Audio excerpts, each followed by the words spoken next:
બધા મજામાં જ છો અને આજે જવાનું છે આપણે સવાણી પાસે ગણપતિનું પાંચ પૂજન છે અને પછી દ્વાર જવાનું છે ત્યાં ગણપતિ દાદા આવવાના છે. આજના વ્લોગમાં તમને મજા આવશે કે સુરતના ક્રેઝીએસ્ટ આગમન બહુ બધા છે અત્યાર સુધી પણ મેં મિસ કરે છે પણ હવે હું ટ્રાય કરીશ કે મિસ નહીં કરું બરાબર. ચાલીએ let's get the flow like. જો અહીંયા આવી ગયેલું છે મસ્ત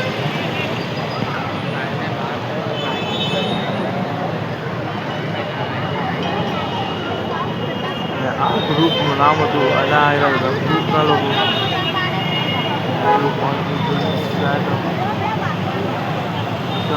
નજીક જઈશું ત્યારે તમને બતાવશું કે આ શું છે ખબર.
પૂજનમાંથી આવીને ડોલે ટેવેલો હતો એટલે પછી બીજા ગણપતિના આગમનમાં નહીં થઈ શકા અને મારો કાલે અપાસ પણ હતો મંગળવારનો હતો એટલે પછી જમવાનો પણ બાકી હતો એટલે પછી હું નહીં જઈ શકું ગણપતિના આગમનમાં અનુવાદ દ્વાર પાસે હતું.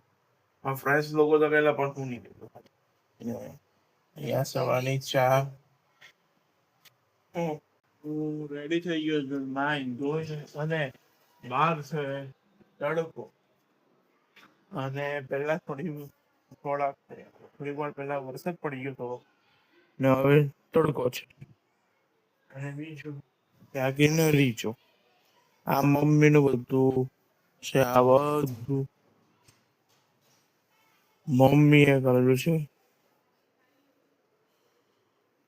અને હવે અમે લોકો જઈએ છીએ મામા ત્યાં અને બધું રેડી જ છે હવે નીકળવાની તૈયારી છે. આ મામા લોકો માટે રાખડી તૈયાર થઈ ગઈ છે અને રક્ષાબંધનની તૈયારી આમ જોરો શોરોમાં ચાલુ થઈ ગઈ છે. થોડાક દિવસોમાં આવી જશે પાછી રક્ષાબંધન એનો બ્લોગ પણ આવશે બરાબર અને જોઈએ છે આજે બ્લોગ હમણાં જ મૂકી દઉં કાલે જ મૂકી દઉં જોઈએ હવે એડિટ થાય એની પર આધાર બરાબર ચાલ્યો પછી તમને મળ્યું તો કાંઈ હમણાં આપણે લોકો જવાના છે દોસ્તાર હમણાં લેવા આવી રહ્યો છે ટાઈમ થઈ ગયો છે 7 વાગી ગયા છે એનું વાય જોઈએ આવે ને આવે અત્યારે હાંજ પડીને કઈ આવું હોય છે બરાબર. બીજું આપણે ગણપતિના આગળ જવાનું છે. રસ્તાના ગાડીમાં પડી ગયું છે પંચર. હવે એ આવવાનો નતો એટલે એ તો ઘરે જ જાય છે એટલે પછી આપણે બી નથી જોવું. મેં કીધું ચાલ તો ભાઈ મેં બી ઘરે જ જાઉં બીજું તો હું. કાલે બી દોસ્તાર જ ગયેલા હતા પણ એ લોકો પછી આગળ ગયેલા. બીજું ગણપતિનું આગવાનું હતું ત્યાં પણ ગયેલા એ લોકો. અને બીજું કે મેં રસ્તામાં એક આગમન દેખાઈ ગયું. એટલે હું એ પછી કીધું કે ચાલ ભાઈ અહીંયા ઊભા રહી જઈએ અને પછી આગમન જોઈ લીધું અને પછી હું ચાલો હવે ઘરે જ જવું છે તો પછી ઘરે ચાલ્યા ગયા ને એ લોકો પછી ત્યાંથી